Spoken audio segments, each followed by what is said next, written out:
Hello, good evening, guys. Good evening, guys. Good evening.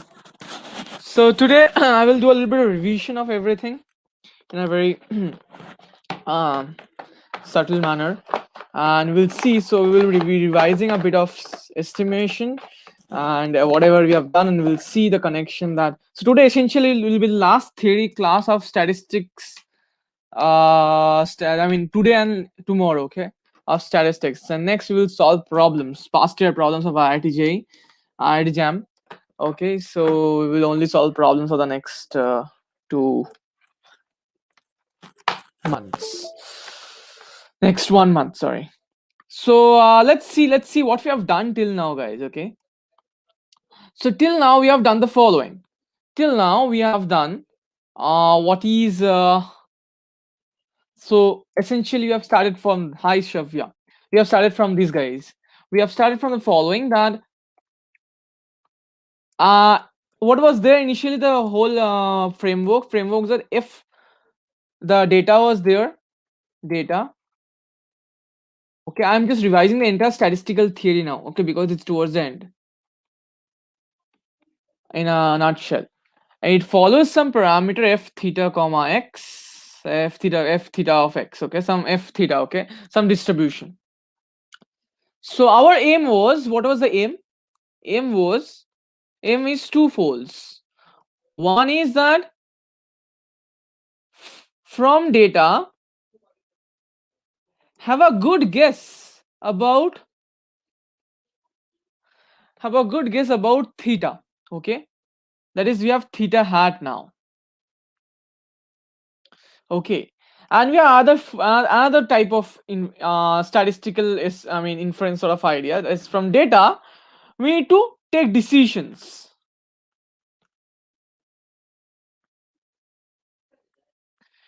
Statistical decisions like hypothesis. So we have a hypothesis in mind. So we have to take decisions that whether h naught theta is 0.5 versus theta is not 0.5. Okay, so these are twofold sort of aims and goals we have from being a statistician in the beginning, okay, in the making. Okay, so this is the two type of I mean inference problem we are sort of approaching towards, sort of aiming for to solve. Okay, and these are the two only sort of, I mean, approach style. Okay, so how we have done this individually, how so also if you think carefully, the regression problem also lies in this. Okay, regression problem is nothing about a yi, y1, y2, yn, which follows f of some beta parameters, okay, which is a function of xi's, that is x curl, okay, that's it, of data. So this is the idea. Okay, so it's also study when we estimate beta. Okay, so that was essentially the idea of, I mean, also this framework holds the regression thing also. Okay, so what we did first thing we did is the following, that we have theta, and how do we get theta hat? That was the main thing. To get theta hat, we did something called method of moments. Okay, we did method of moments, right? And we also did what? Maximum likelihood estimator, MLE. Okay, we did another type of approach, that is we did ordinary least squares, OLS, okay, on the regression ke liye. Okay, so essentially it was actually sort of or reducing the loss of function of something. Okay, reducing loss function.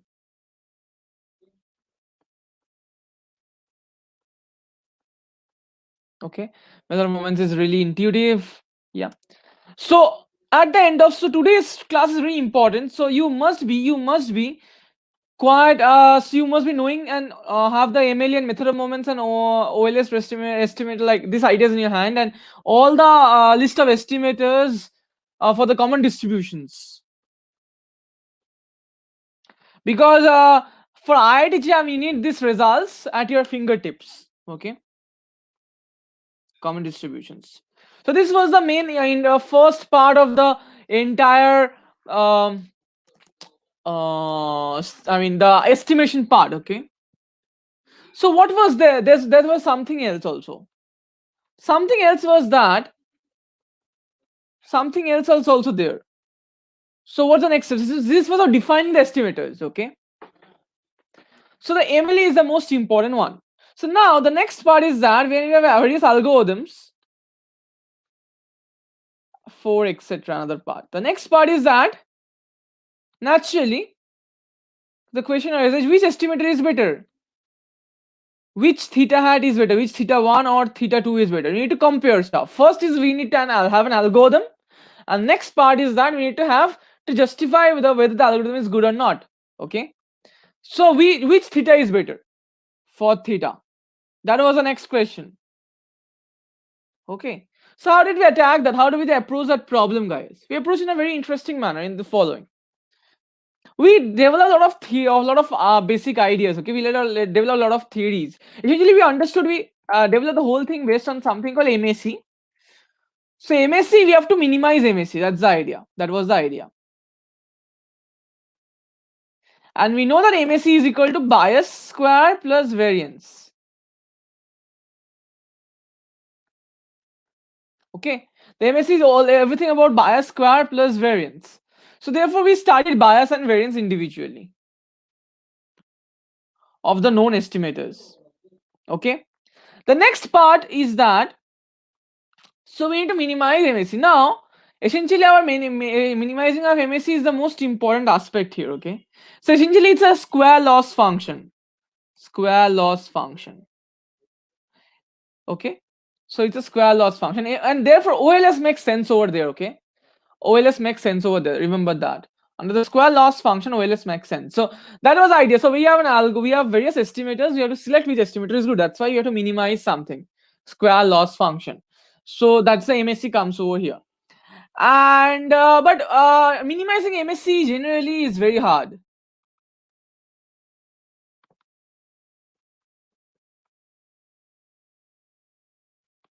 Is really hard. Okay. So what we do, we restrict to special cases. Restricts to special cases. Special scenarios. What are the special scenarios, guys? One of the very special scenario is what? Unbiased estimators. For unbiased estimators, we have what? We have to minimize the variance. And for unbiased estimators, we have seen how, therefore, we have developed the theory of UMVUE. Okay, uniformly minimum variance unbiased estimator. Okay, all theories regarding and like everything focusing around UMVUE. Okay, so therefore, for UMVU, we have what? We did stuff. Therefore, what we did, our entire focus shifted on assuming unbiased and how minimum the variance can reach. So we have done Sear Rao, Kramer Rao lower bound. Okay, and after the next theories, the Rao Blackwell theorem and this stuff, so all was focused on UMVUE. Okay, all are focused on UMVUE, but the UMVU may not exist. May not exist always, because UMVUA must be uniformly minimum variance unbiased estimator for all theta. Remember, if you know the value of theta, then it's called minimum variance. But if you know the uniformly minimum variance unbiased estimator, it's uniform. So it means that for all theta, it implies. Okay, and that's a hard case that may not exist always.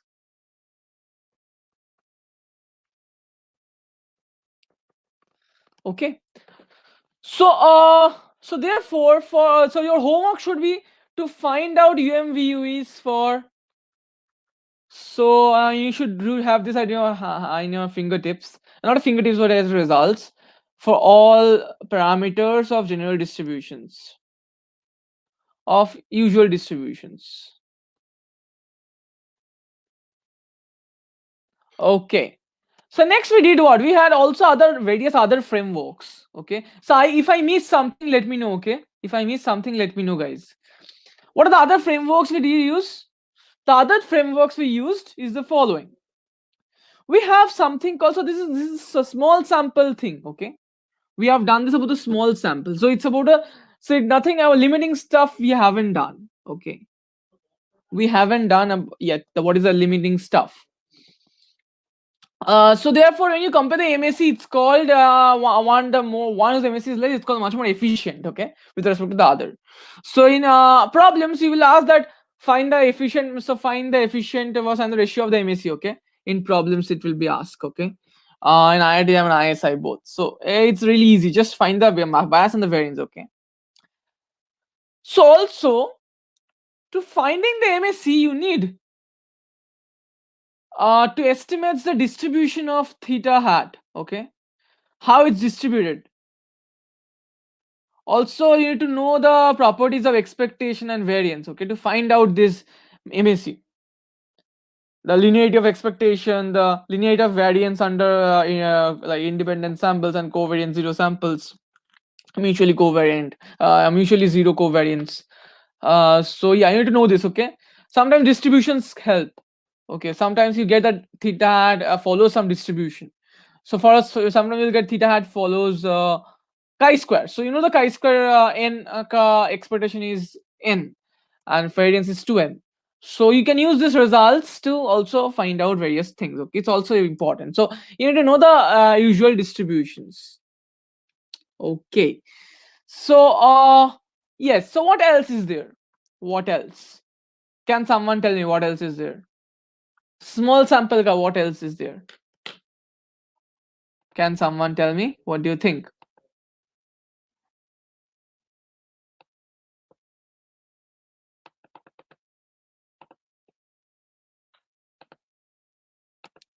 What else? I mean, without using, yeah, perfect. So we will be using now other results like sufficiency. Yeah, I haven't taught you that. That's why I asked you that. I taught you means that the show has taught you, right? So sufficiency, completeness.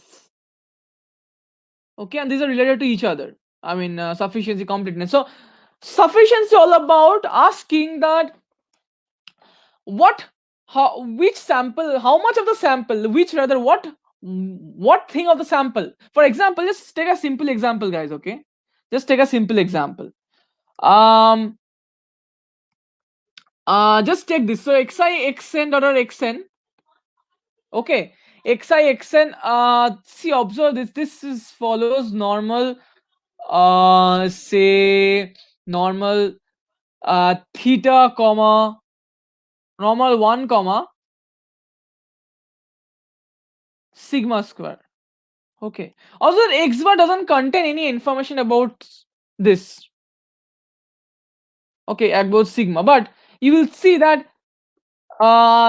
S square. Okay, that is 1 by n summation n minus 1 summation x, no, 1 by n summation xi minus 1 whole square. This contains the expectation is sigma square. So this contains sigma square. Okay. Now observe that X bar, or rather you can sort of, not X bar is not a good thing. Let's say let's not do this. Okay, let's say theta comma 1.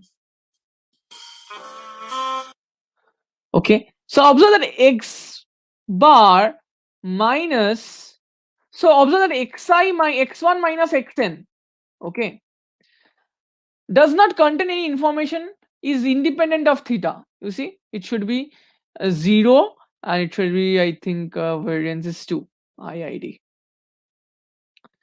Okay, so xi minus xn doesn't contain any information about theta.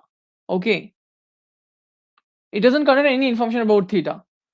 So therefore, this is actually called ancillary statistic. This doesn't contain information about theta. On the other hand, X bar contains most of the information about theta. Most of the information. So how do you realize this? You do the following. You see that probability, okay, of the data given the some t of x. Is it dependent upon theta, I mean that means the entire data dependent upon some function of the statistic, some statistic. Is it dependent upon theta or not? If it's independent of theta, that means tx contain everything, every information about theta, right? If you condition on something, some value, and the rest of the data is becomes independent of the parameters, that means this contains the entire information about theta, right? Therefore, Tx is called sufficient statistic. Okay. So later you have completeness, and it's sufficiency is a really beautiful topic. Okay, I love that topic. Sufficiency is also the connection with the idea of topological topology and the idea of equivalence class. And those who are from math background, I think they can understand here. Okay, but it's not really. This is what really like makes me feel good about it. Okay, so we have sufficiency, we have completeness. Very good. So we have also done theorems. So what theorems we have done? Can you tell me, guys? What theorems Shobham has done?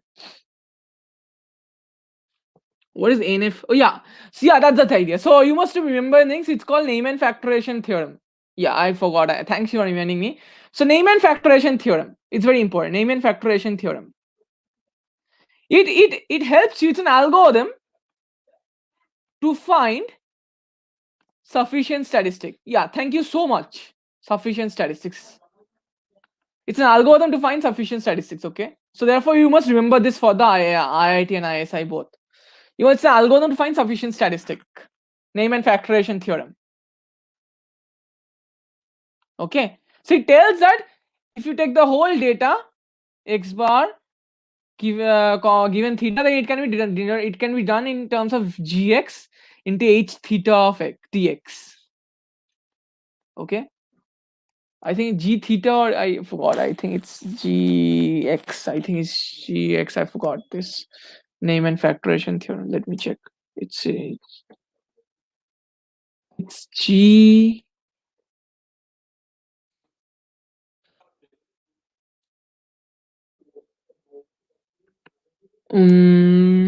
It's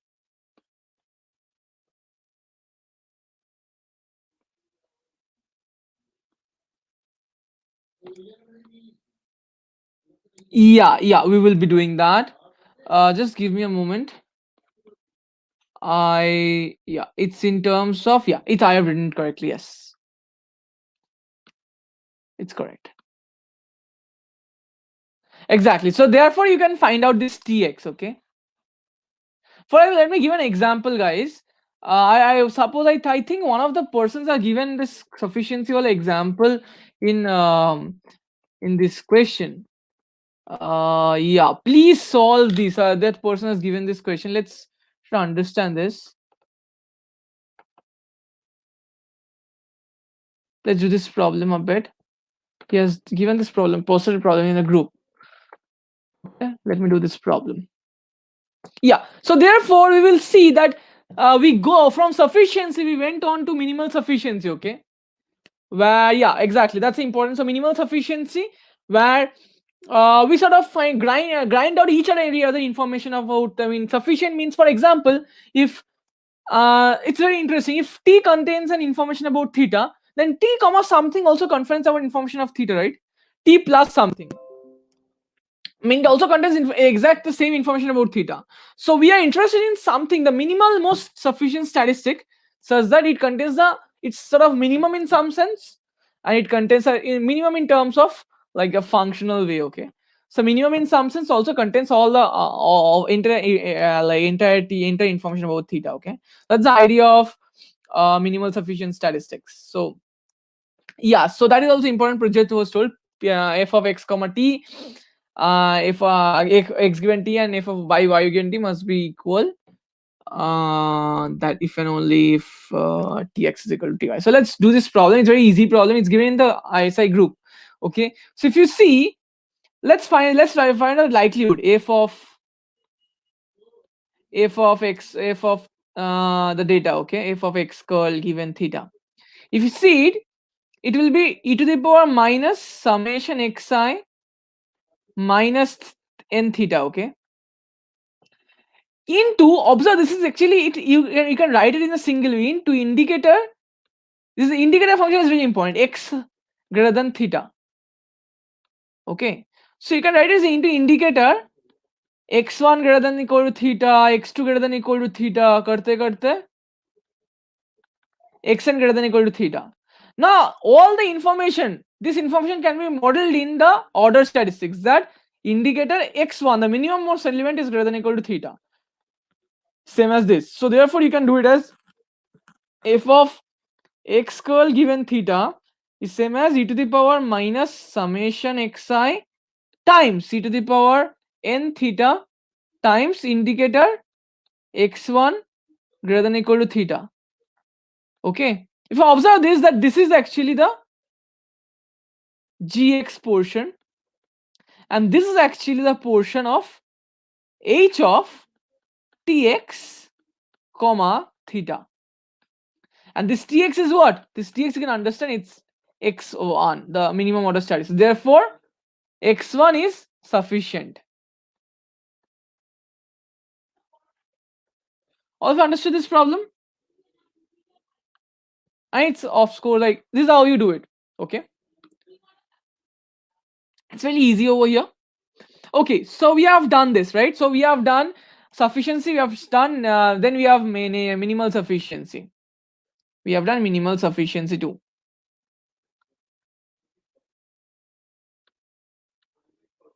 Okay, what else we have done?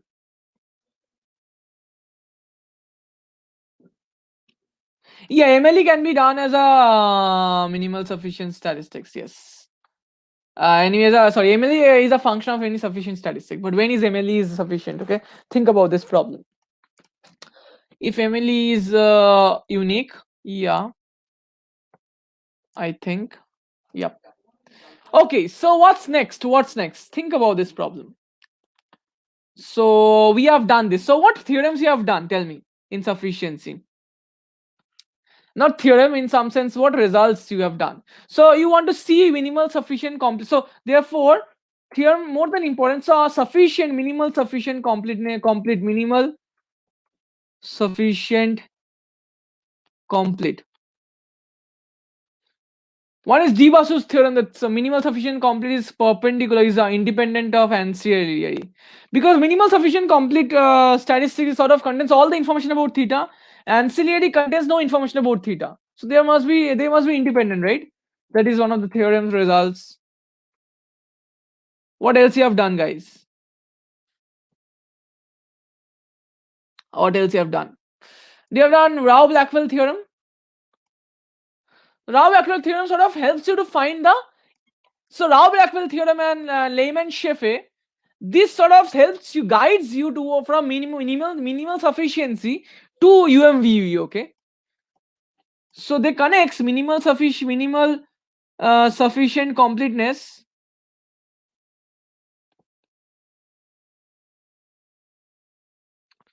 to UMVV. Okay, uniformly minimum variance unbiased estimator. Okay,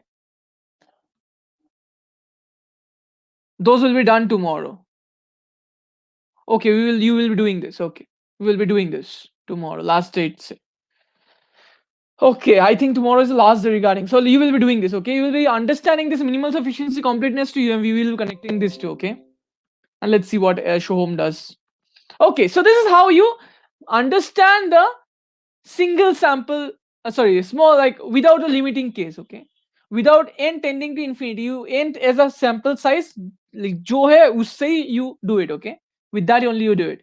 So what if n goes to infinity? We have another aspect. So we have large sample measurement, like large sample comparison, where you assume that it's a large sample. So in frequentist approach, there are two approaches. One is small sample approach. There's this MSC reduce karna, UMVU hai, sufficiency hai, completeness hai. Okay, and then we check large sample stuff. Large samples means we n tends to infinity के लिए क्या होगा? Consistent है क्या? If it's consistent or not. So essentially, we'll see that MLEs are consistent in some sense. MLEs are consistent. Okay. Another thing is asymptotic normality. That asymptotically it's normal. It behaves normal. The theta hat asymptotic goes to normal in distribution. Normal something. Of course, theta comma something. Okay, some f of theta. Okay, consistency is also important, that it's whether theta hat converges in probability to theta or not. Okay, there are various notions of convergence, so that's why we need to understand how a random variable converges to another random variable, that is in terms of this. So these are the two cases. Okay, these are two good aspects of large sample stuff. Okay, asymptotically unbiased, yes, asymptotically unbiased, that's also thing. But asymptotically unbiased is really easy. You just do it expression of theta hat, which is a real number. Now you check, it's now you just do a limiting not a normal limit of a sequence. Okay, and you see it's whether it's theta or not. But asymptotically distribution is convergence distribution is difficult, convergence is probability, but I don't think it's you really need this. Okay, too much. For example, I was doing another problem that day. Let me check once. Okay, it was in my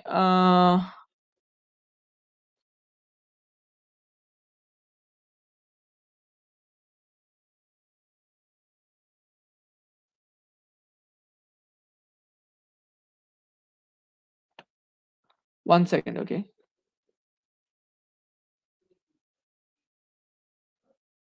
yes. So we have other stuff like WLN, so also it helps you.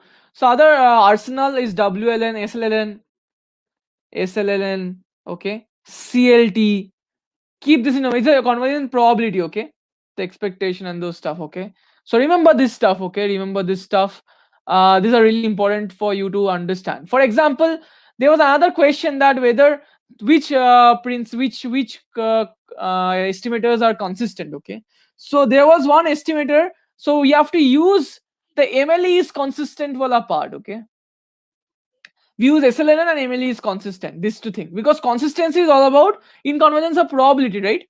So SLN is in convergence probability, MLE is consistent convergence probability, and there are combinations of them.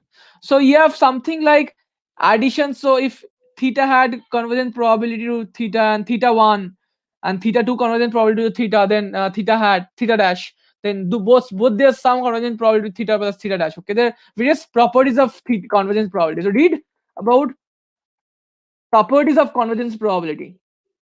This can come in IIT jam. Okay, so this prepared for it. Properties of convergence probability.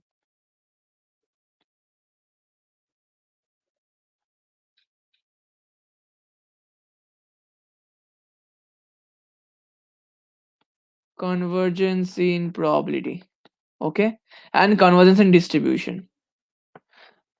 Together you can know something. There is something called Slutsky's theorem. Okay, you can also do it and keep it in your arsenal. It's really important. Although it's not required, it's really important. So these are the things of large sample and small sample. Okay, SLA not in syllabus. Oh, oh, I'm sorry. Oh, I didn't know that, but yeah, it's also, I don't know. Then it's given in some books maybe. Okay, but yeah, this is helpful to know, you guys. Okay, these problems are helpful to know. Okay, so for in constant probability, you have to just show that probability theta hat minus theta greater than epsilon goes to 0, or probability theta hat minus theta less than epsilon goes to 1.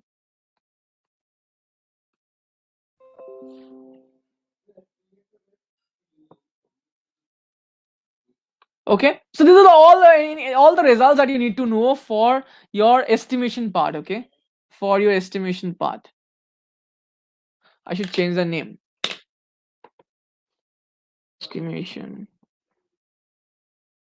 revision. Yeah, do you think it's a good revision for you now? Any other doubts you have? Do you think it's a good revision for you?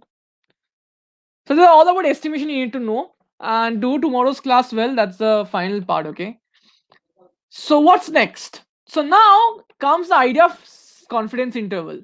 This is the reason I discuss this. Confidence interval. So what is confidence interval? It's really easy. Okay, so the idea is that you know theta hat, right? Now what you know is that it's a point estimate. You know, it's a very particular estimate, but often we want to know the region. I mean, you know, it's like probability of occurrence of that theta hat is really 0. Complete statistics.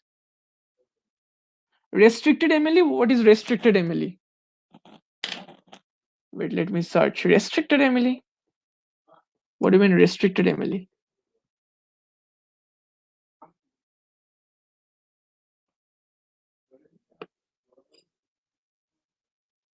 Oh, I see.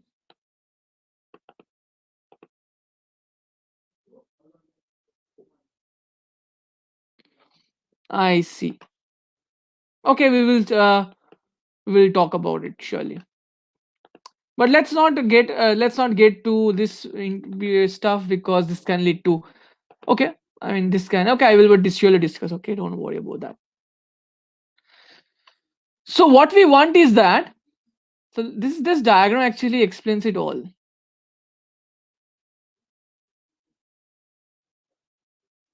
I will tell you this everything. Okay, the idea is that theta hat is a function of data, right?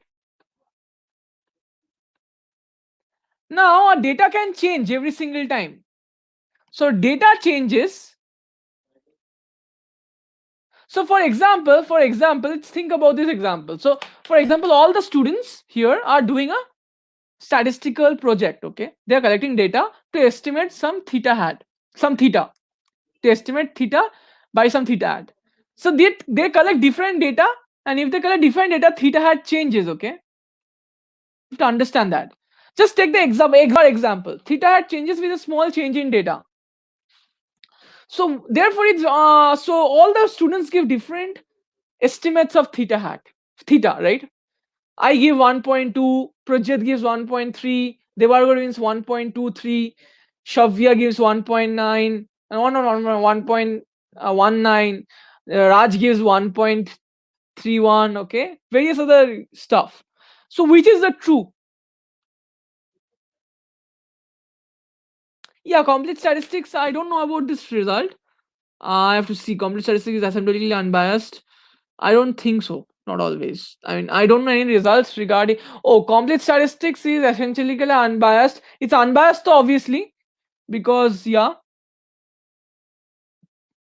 it's obviously unbiased because it's for all G, expectation of G theta. Oh no, it's not unbiased. Oh, I have to check if it's unbiased or not. But it doesn't seem like unbiased because what is the definition? Expression of G theta is equal to G theta. If it's equal, then G must be equal to 0. That means for no. So if it's asymptotically unbiased, it means I mean Gx is equal to x it has a tendency towards being asymptotic. But yeah, asymptotically unbiased is a bit different thing. But yeah, this may not matter about this. So data changes के लिए theta hat changes. So that's a very frustrating stuff for a client. Okay, a client who is looking for a perfect answer. So what you do is that you find a confidence interval of the data. Okay.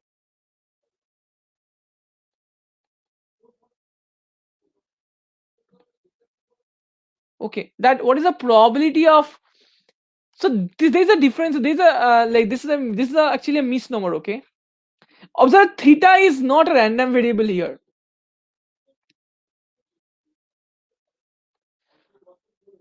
Okay, it's a constant. Remember this.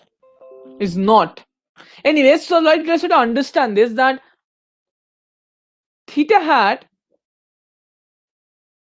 follows some distribution, right? Because it's a random variable. So what we do is that probability theta minus theta hat. I mean, what is the confidence interval is the following. Try to understand this very carefully. For example, let's take an example of x bar. Xi normal theta comma 1. So x bar is a confidence, I mean is a like x bar, and x bar follows normal what theta comma 1 by n. So observe that x bar minus theta follows, so if what you find if you want theta hat minus theta, it follows some normal some distribution, right? Some here it follows normal 0 comma 1, or sometimes you may not be including theta, but yeah, of course, like you can get some value. So this is a bit difficult because often I mean, if in it's all distributions are not like linearly dependent, like minus theta करने से ये हो जाएगा. So essentially, it can be dependent upon theta. That's the main problem. Okay, that's why we use delta method and stuff to get the final output. Okay, of the results. Okay, final output of the distributions or like asymptotic distributions. Okay, what do we really get over there? So, but also you can find asymptotic distributions if you know it's normal. You can find the asymptotic distributions in terms of expectation and like you in terms of the limiting of expectation and variance. Okay, so that's the idea. Anyway, so expectation of theta hat minus theta, you do it and you find it some distribution. Okay, so what you get is that now probability of some. So what you transform it into is that probability of x bar minus theta is normal 0 comma 1, so you just do it root n over here, so it will become this one. So x bar times root n, you find when it's actually probability is actually um I mean for with c and d the probability is actually 0.95%. Okay, confidence interval. So it's just you see when probability is like 95%, you just find out you just find out some. Observe that it can really happen at many other places. Okay, at many places it can happen with C and D. It can happen like this. It can happen like this. Not 95%. Yeah. So you can understand that C and D can be like this. Okay. C and D can also be like this. So which is the so we therefore we select the one with the shortest C and D. Okay. So which is the shortest C and D, and that's why where testing hypothesis comes up. Selecting the shortest C and D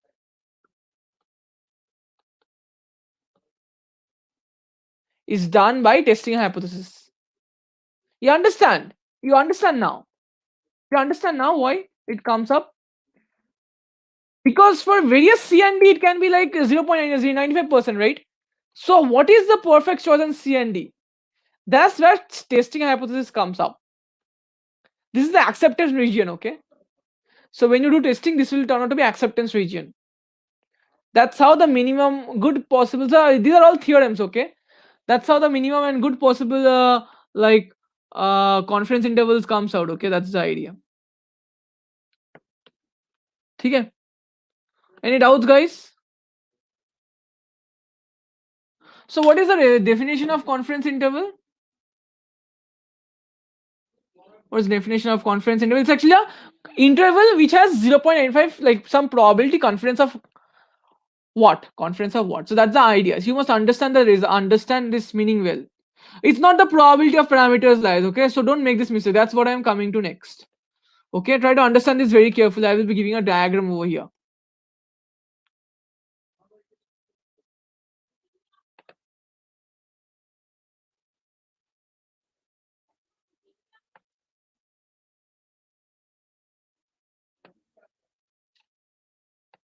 Understand this very carefully, guys.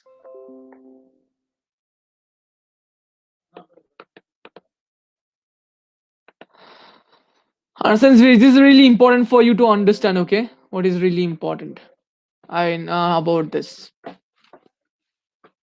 So therefore, to know about to find the confidence interval, you need to know about the distribution of the theta hat. Okay, you need to know about the distribution of theta. That's where the probability, your probability knowledge comes up.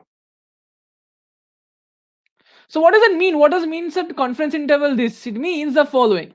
Observe this with change. Observe this very carefully. With change in data, confidence interval changes. Okay. With change, interval changes. For example, take this. With the data changes, x bar is x bar ka value will change. So therefore, first we get a confidence interval this, then we get a confidence interval this, then we get a confidence interval this. Okay, observe that which contains the confidence interval. Okay, this doesn't contain a confidence interval. Okay. So what does it mean? It doesn't mean that a confidence interval. It doesn't mean that a confidence interval will always contain theta, the parameter. It does not mean that, okay? It does not mean that confidence interval will always contain theta. You understand? Then what is the meaning of confidence interval? It means that if you repeat the experiment,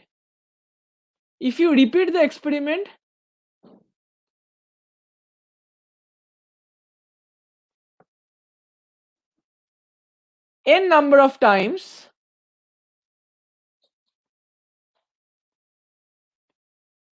approximately, alpha confidence interval there, alpha percentage of those n will contain alpha percentages of n different confidence intervals. So for different experiment, different confidence interval will come out, okay? Will contain the true parameter. This is the meaning, okay? It does not mean, remember this does not mean that the interval contains 95%, okay? It means that if you repeat the experiment n number of times, 95% of the time it will contain the true parameter, okay? It may not contain the true parameter in other cases because it's a random variable. You must understand this. What we are doing is that probability x bar, that's a random variable, okay? Not the, the repetition of the sample is there, okay? That's why the randomness is coming up. So you must understand this. So Prajat, you must understand this, okay? These are a bit different, but all of you must understand this. It's really important, guys, okay? It's not the probability in the parameter lies. So observe this, that's what I told you. It's not the probability. Oh, see, probability of parameter lies in the given interval is this. That, suppose, understand this very carefully. You do an experiment first. Do an experiment, okay? And you got the interval to be 2.2 to 4.5. Okay? You again do another experiment. You get the interval to be 2 to 2.1 to 4.9. You do another experiment, you get 1.5 to 3.2. So every single time the parameter, the interval changes. So which interval you're talking about? First question, Prajat. The interval changes the next time only. So which interval you're talking about? So this interval is not coming up again and again, right? Then what is a 95%? 95% means the true value is say 3, okay? So 3 contains in each of these intervals, if you get n intervals, 95% of the time 3 will be inside this interval, okay? Because why? With the change of data, the change of intervals are coming. And the data is random, right? So therefore, 95% means 5% of the time the data will not contain the theta, okay? And theta is not a random variable, it doesn't make sense. Theta lies within that, like probability of theta. It lies that probability confidence interval contains theta. You understand? Probability of theta lying in confidence interval means that theta is a random variable. But so these two statements vary a lot. Probability of theta in x and probability of x containing theta. This is the right statement, this is the wrong statement because x is a random variable here. Okay. Confidence interval is a random variable here. So probability of confidence interval containing theta is much more mathematical and probabilistically makes sense. Theta is not a random variable. Okay, this doesn't make sense. So do not tell this. Tell that probability of confidence interval containing theta is 95%. So these are very basic stuff.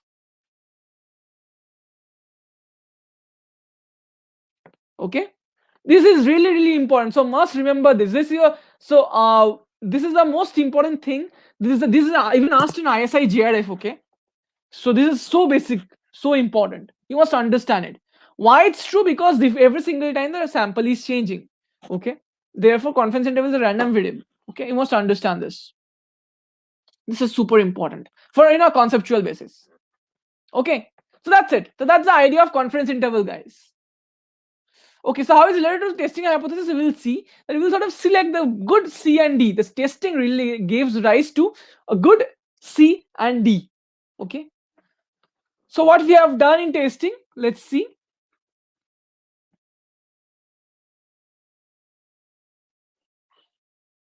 Exactly, interval containing the parameter, probability of interval containing the parameter is 95%. not the parameter lies in the, yeah, you're right.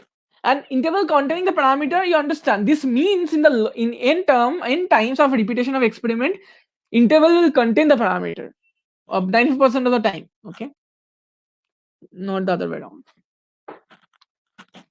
because the interval is changing every single time. So therefore you cannot really specify the interval, okay, which is really what. Okay, so what is now, we will come to testing part.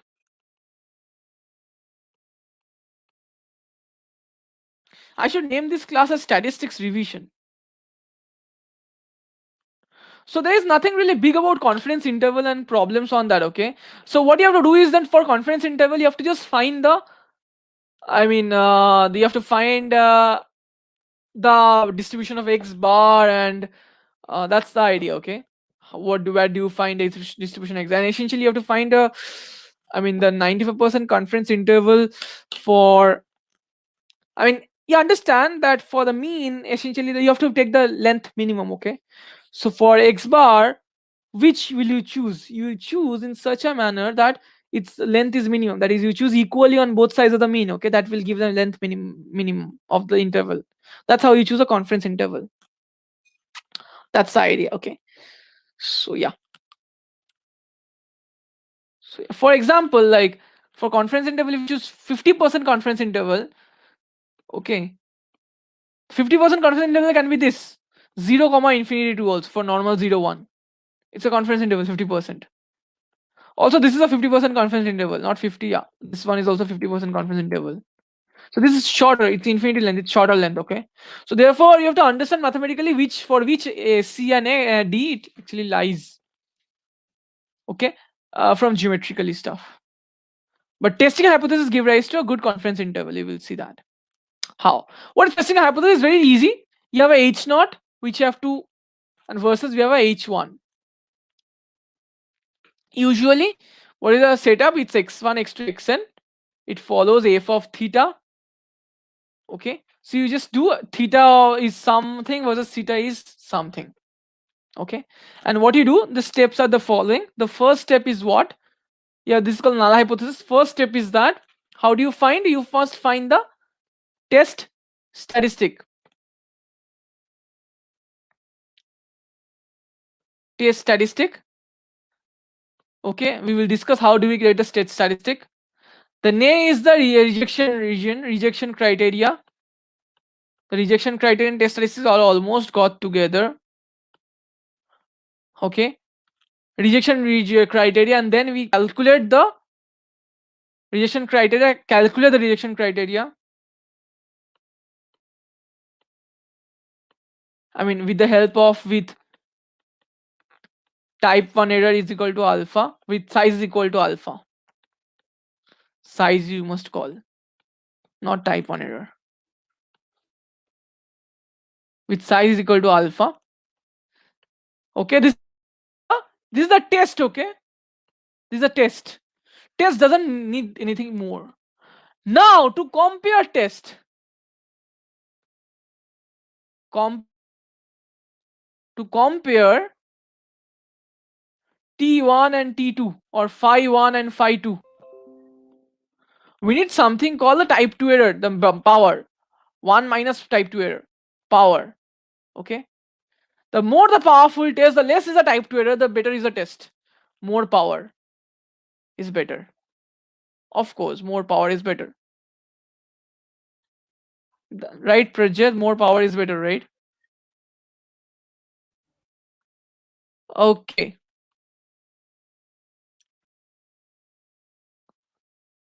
right. So this is how you, this is the basic of testing a hypothesis, okay.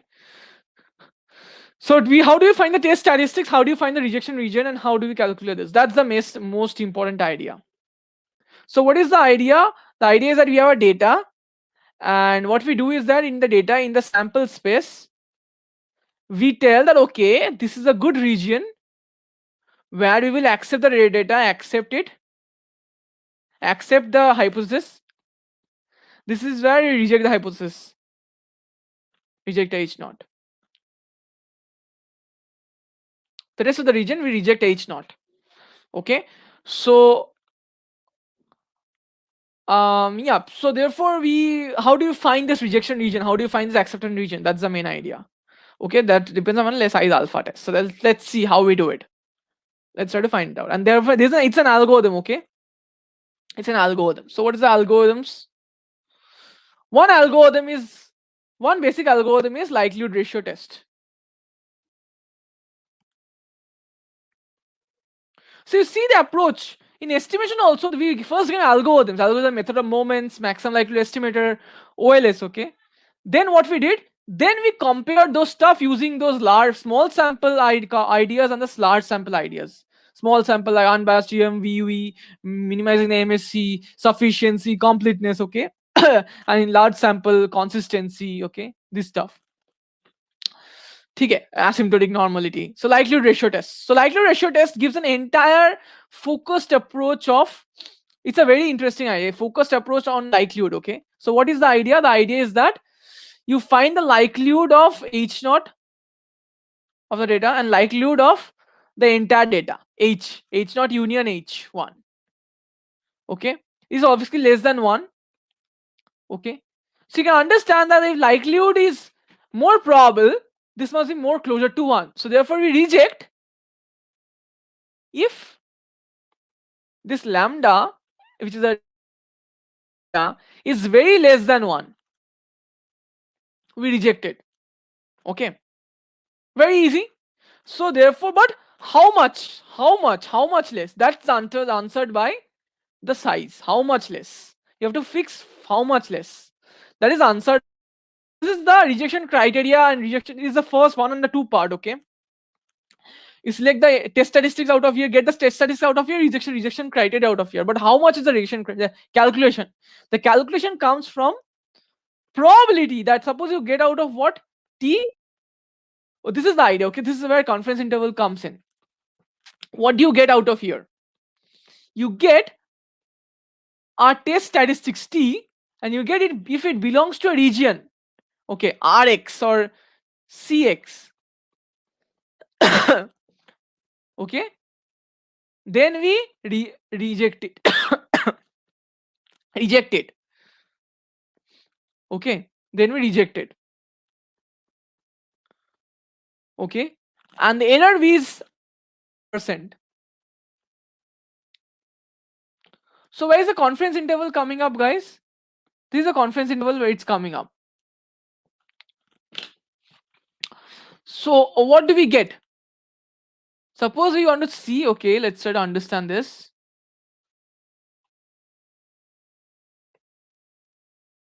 I am choosing this is from John Erasker data analysis book.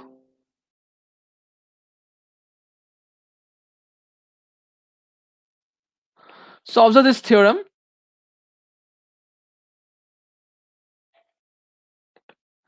That observe for every value of theta in this parameter space at alpha level of alpha level, okay, level of alpha level is alpha level of probability of rejection of h naught given h naught is true. So h naught is true, which will reject h naught. Okay, that is the 5%. So that is we will reject h naught as alpha level of significance. Therefore, we get a 100 minus alpha confidence region. Okay, that means we will reject h naught out of this region. If it lies this, I'll accept. It should not accept, but we will do not reject if it lies in this region. So we'll get what? We'll get a parameter space. We'll get a space. Okay, I'm in the sample space where. So this is the idea of, this is what I was calling about. So this is a rejection path. This is 95% confidence interval. Okay, this is what I was talking about. 95% confidence interval. So we get a parameter at the space in the sample region where we accept it. Okay, that is 1 minus alpha. Given theta is equal to theta, given h naught is true. We know that h naught. So this is how it's do.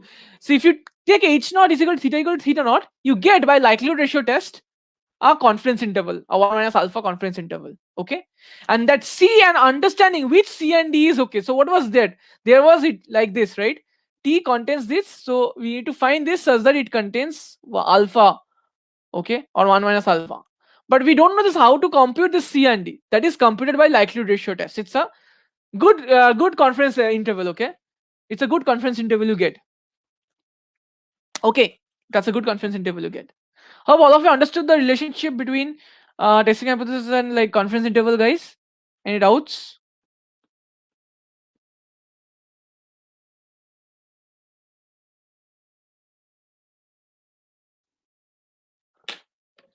So what is the acceptance region? The acceptance region is this.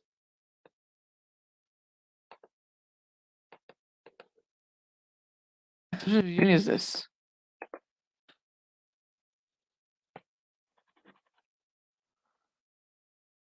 Okay, clear? Very good. Yeah. So what we will get now?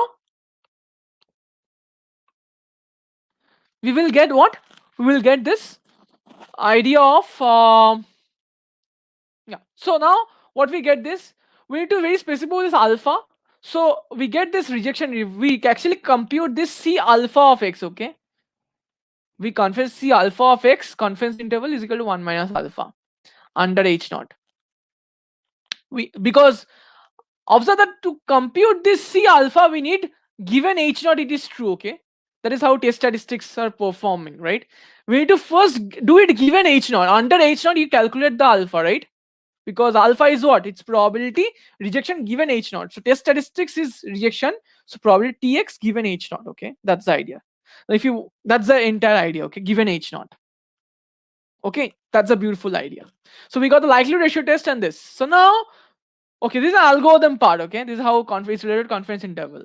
Now the question is that given two tests T1 and T2 or phi 1 and phi 2, which one is better? Which one is better? That's really interesting to know, right? That is whose power is more. How do you calculate it? So therefore we give a result. So theorems are nothing but algorithms, okay, to help you find those stuff. So we give you results, okay. The result number 1, Neyman Pearson lemma, NP lemma. What does it give you? It gives you the following, that so it gives you for a certain test that h naught is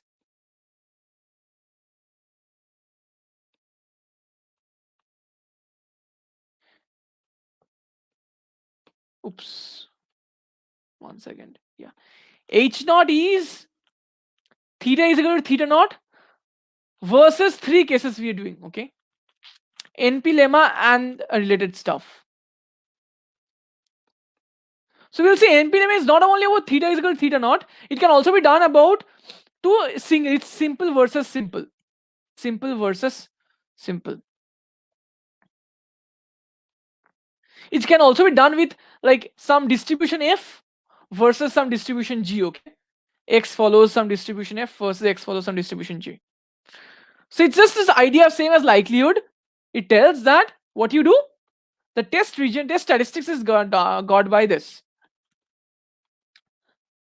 We reject if what? If assuming this, so likelihood of theta naught by likelihood of theta 1, okay, or likelihood of h naught I should say,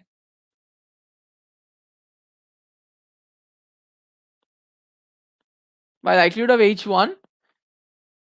So if likelihood is much more probable, this must be greater than 1, right? So we reject when this is less than 1. So how much less than 1? How much? That's the question.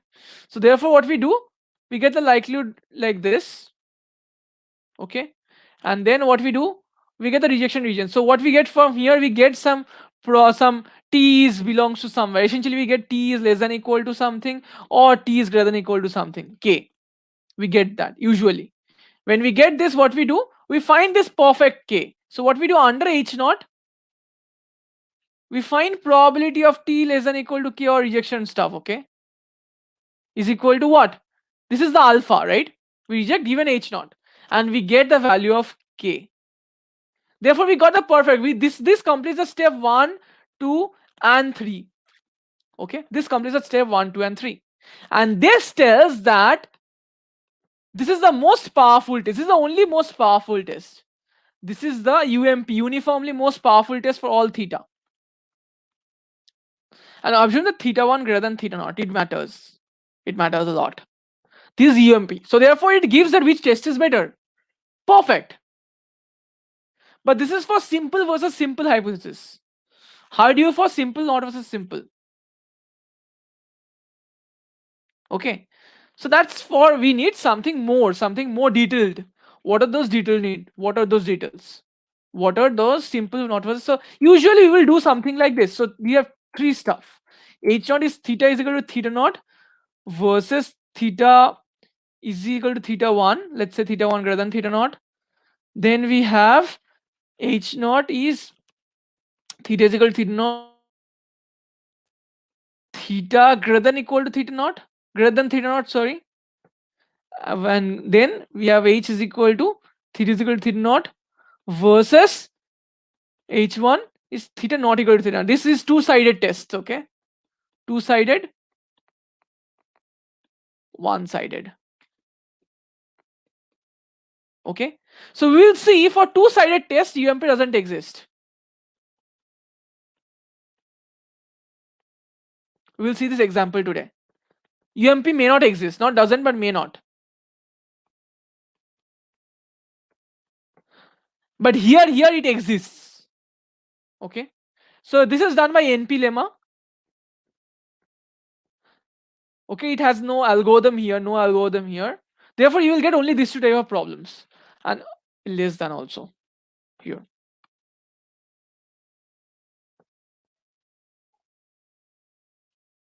Yeah, in likelihood ratio test you get the supremum. Okay, you get a supremum, thank you so much, over H naught union H1 H naught.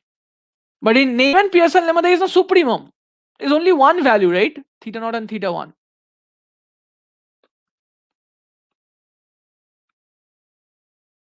Right, see what I'm discussing over here, it's like the entire summary of statistics that you need to know for IIT jam.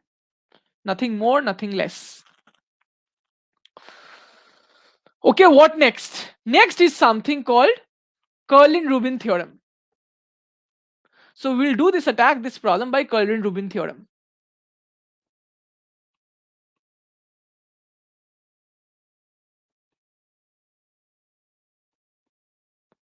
What is that? Let's try to understand that very carefully. What is Karlin-Ruben theorem? How do you find that stuff? Okay. Yeah, I also need to. We need to also know something more, but that's really comes under this stuff.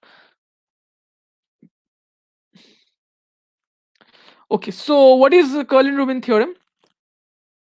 It's very simple. Observe this very. It's also related to sufficiency. So what was the Neyman-Pearson lemma? It was like, oh yeah, I think here, yeah, here actually H0 versus H1 ke liye it was a, yeah, you're right. Here supremum actually means like that. I mean, yeah, supremum means that this it's actually a singular point, like one point, so it doesn't make sense. Yeah, so let's take this Karlin-Ruben theorem. Okay, so in Karlin-Ruben theorem, let's take this likelihood of theta naught versus likelihood of theta 1. Okay, let's try to understand this. Theta 1 greater than theta naught. Okay, when you do this, when you find it out, you know, by sufficiency, you know, for good examples, okay, you see that it actually turns out to be what? It actually turns out to be, so by sufficiency, by likelihood ratio, you will turn out it's something like gx times a for h of theta naught comma x tx. Okay, and here it's gx f of theta 1 comma tx. Okay, you will get something, and gx will cancel, right? So what you will get? You will get that everything in terms of, you will get everything, let's say capital F, in terms of the sufficient statistic. This is by Neyman in Neyman factorization theorem, NFT, NFFT. Okay. So now the thing is that this is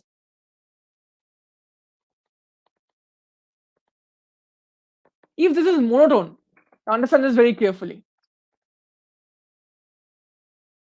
So what we are trying to find, we want to find that this is less than equal to some k, right? This is a rejection region we want, less than equal to some k. So what we want, understand this very carefully, guys. This if is really bad. So we want, okay, let's write it only here. We want that f is really bad. So what we want f to be bijective. And bijective continuous functions are always increasing or decreasing, monotone, right? So what we want tx, x to be bijective or increasing, therefore less than equal to f inverse of k. Therefore we can find the k out here, okay, right? So therefore what we want, if the likelihood ratio is monotone in some statistic, it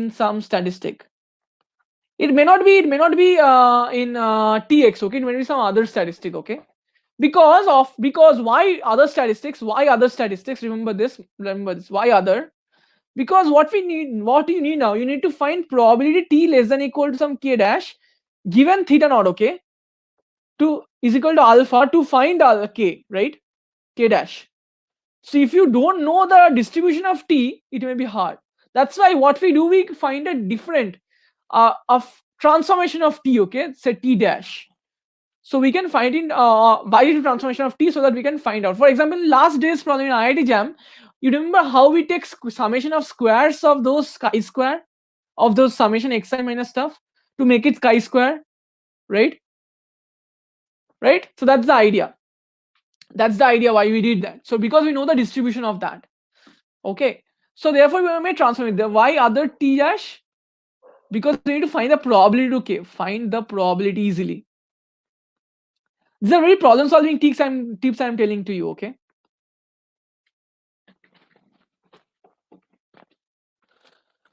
Okay, so this is the entire idea of why you need, so this is called monotone likelihood ratio, okay, and monotone likelihood ratio. Okay. So what does Karlin-Ruben theorem tells? Karlin-Ruben theorem tells that, what does Karlin-Ruben theorem tells? Can someone tell me?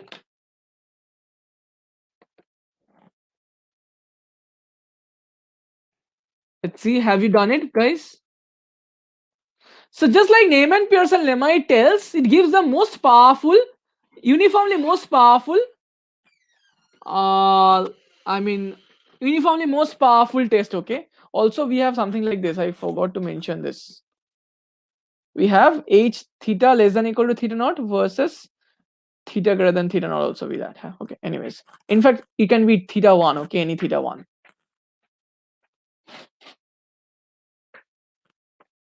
So what is the Karlin-Ruben test? It tells that if the likelihood is increasing or decreasing in, theta, then if the likelihood is increasing, decreasing in theta, let me show you the theorem ka statement. Just give me a moment.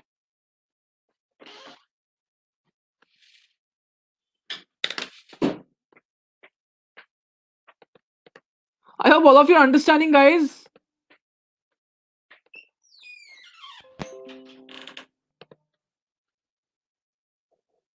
Just give me a moment, guys.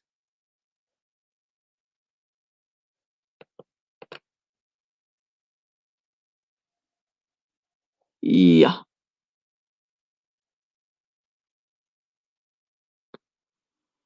Yes, the theorem.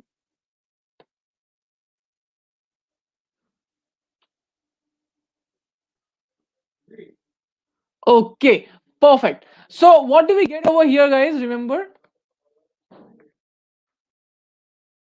What do we get over here? So we get that. So therefore we get that, what was the thing? We get that likelihood of h naught by likelihood theta naught, say some theta naught by likelihood of theta 1 is a function of tx, increasing function of tx. Then what we can see is that we want to find this less than equal to k, right? So we get that, therefore that tx is less than equal to some k dash. So this is the test statistics, right?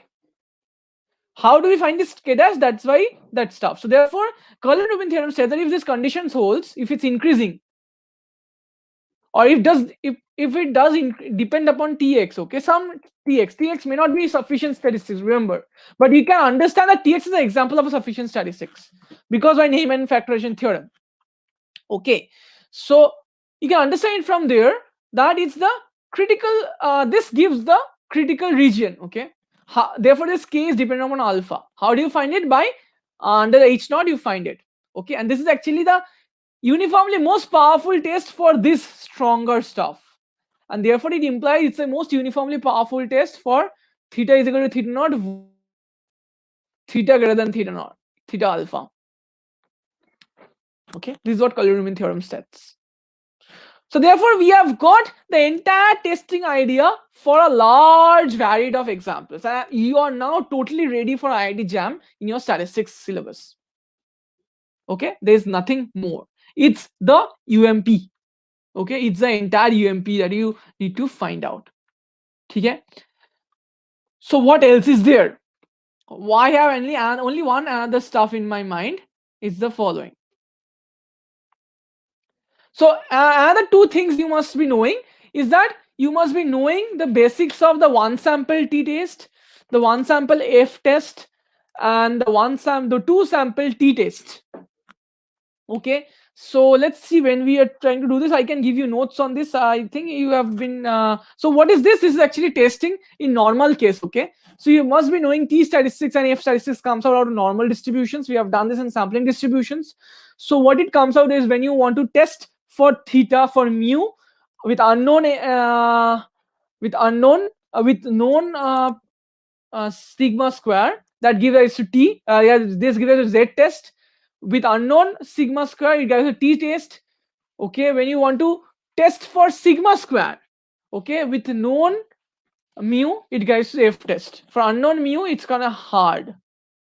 Oh, not hard, it also gives f test. Okay, it also gives f test with a different parameter. Yes, and yes, that's it. And the two sample t test is equality of two means of two populations. Okay, so I think we can do this as some revision stuff, or I can give you reading materials on this. It's really easy. You just need to remember these tests, okay, so that when it comes up in exam you can like do it.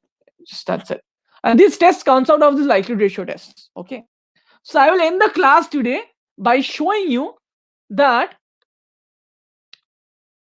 UMP may not exist. UMP may not exist. Okay, this is not for one-sided test. Yeah, this is one-sided. Yeah, UMP may not exist for two-sided tests. So that's why there is no meaning to find UMP for two-sided tests, right? Doesn't make sense. We will show that UMP may not exist for two-sided tests. So what we are trying to solve, we are trying to solve a problem where given a testing scenario, we need to find a UMP. But here we show that the UMP may not exist for two-sided test. So therefore, there is no need to give some theorems or results. So this example, I have got it from Castleberger. Okay, I've done it for Castleberger, and 1 second. Yes, so I will help you out to understand this.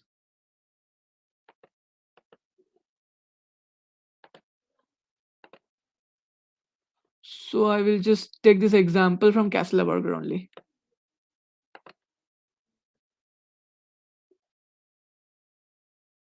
Okay, any doubts till this point, guys? All of you understanding and feeling confident now in statistics and entire when its theory is complete?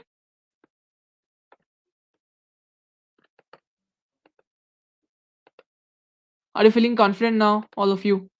Your confidence matters.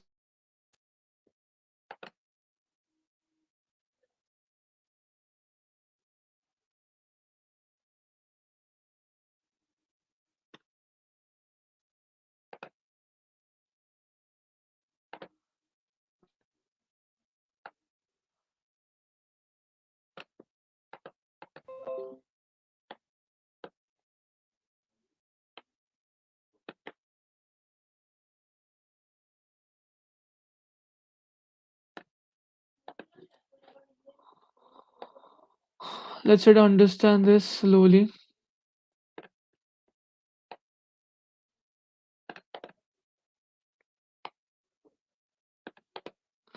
So observe this very carefully, what it's trying to say. It's trying to say that if xi are normal and you want to test this theta is equal to theta naught versus theta is not equal to theta naught, for a specific value of theta there is size, level alpha test, level of significance. We want to find a test, we want to find some theta naught, I mean this is a rejection of region, okay, against the alternative parameter point theta 1 less than theta naught. Okay, so when you are doing this, we have 2 points. Theta naught is here, theta is not equal to theta naught, so therefore we have theta 1 here and we have theta 1 dash on the left hand side, okay, like this, sorry. So we will find a statistic for this, we will find a statistic for this, okay. So we will show that for this test, so suppose this is a suppose there exists a UMP test, okay. Suppose the idea is, basic idea is this, basic algorithm is this. So we will show that suppose that T is a EMP test here, that is H naught is theta is equal to theta naught versus theta naught equal to theta naught. Let's T is the UMP test.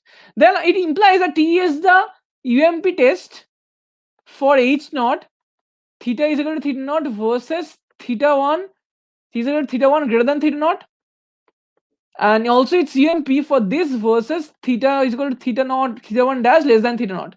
Because it's a subtest of this, right? It's subcase of this. It's a subcase of this, right? Subcase of this. So therefore it implies both. T is UMP for this case also, okay? So we will show that if T is UMP for this, the T cannot be UMP for this, okay? It cannot both happen together. It cannot both happen together. You can understand this very easily, okay? So one thing you are using one theta naught on the other side, on the one side, and you are using a test. So you are using a same sample criteria. You have seen then when theta is greater than theta 1 is greater than theta naught, we get the opposite rejection region, right? We get less than and greater than, right? So this is the exact idea. So let's try to understand this. So let's first assume that theta 1 is less than theta naught, that is theta 1 dash, say. So what we do, we reject. So we get the UMP for, we know that the UMP must, in this case, by Neyman-Pearson lemma, we know that the UMP must be in this case, the T must be in this case, x bar is less than what? Is less than theta naught minus sigma z alpha by root n, okay? We know that this is a UMP by an MP lemma, by Neyman-Pearson lemma, okay? Now we consider test 2. For here the test is what? X bar is greater than theta naught plus sigma z alpha by root n. You understand? Now see, both the tests are different, guys. Both cannot be the same UMP test, right? By Neyman-Pearson lemma is the only test, but we know that this T, if it exists, it must be this 2 by NP lemma. And if it exists, then it must be same for both. It will be MP for both, right? So therefore, what we get? We will get that these two are not different, and you will get the like power is one of the powers is more for theta 2 greater than theta naught. The theta 1 dash, the power will be more, okay?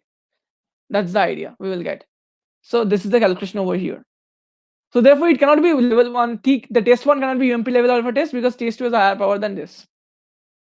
You understood, guys, why this is true?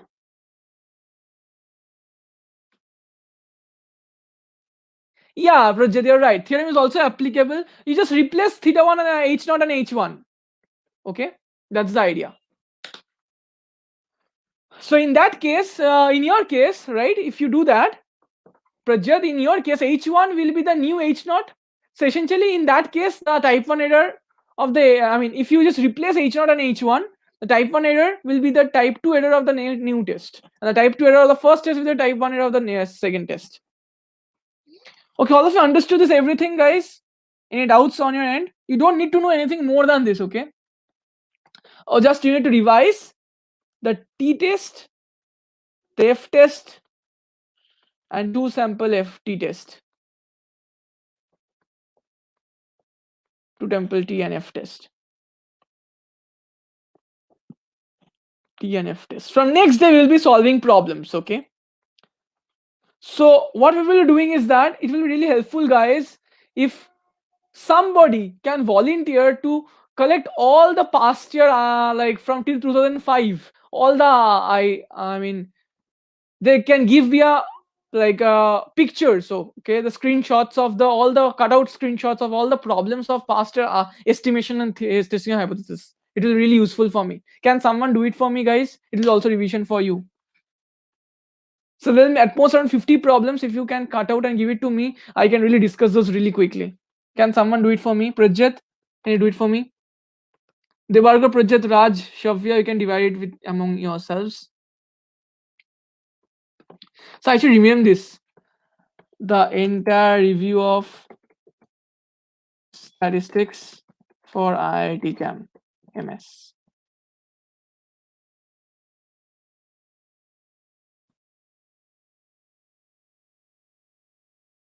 Okay, guys. Okay, so I hope all of you enjoyed this. I really enjoyed like doing a really broad theory upon your mind. So tomorrow you will be doing those Rao Blackfell and Layman Chef and those stuff. And yeah, so can you give it to me? So you can like divide it among yourself and please do it to me. Okay, it will be really helpful for me to discuss. No, yeah, I mean for IIT you can give me subjective problems. Yeah, I can surely discuss it. So it will be really helpful if you just cut out the like just take a screenshot of those, cut out those portions and upload in a Google Drive. Okay, upload in a Google Drive. I will take the pictures from there and discuss. Can you do it for me, guys? It will be really helpful. I mean, this is actually my exams are going on, so I mean, if you do this to me, I mean, it will be really helpful for me to discuss. That's the thing. Okay, okay. So good night, all of you, and it was a really nice class, I guess. And yep. So see you in the next class, and yeah. Thank you so much, Shavya. And what about the 2011? Okay, so Shavya will do the 2012, 2005, 2010, and others. Someone project you can do 2011 to 15, 2011 project. Okay, project from 2011 to 2010 to 11 to 15. Okay, and I think the 16 to 19, 20 can be done by Debargo and Shaj, whoever is interested. Okay, do it in a Google Drive. And share me the link. Okay, you discuss among yourselves and keep it there. Okay, and also create a folder for each of the years. It's estimation problems, estimation and testing and hypothesis problems. Okay, thank you guys and good night and see you in the next class. Bye bye. Please give it to me by the tomorrow. Will it be possible for you? Can I do it tonight?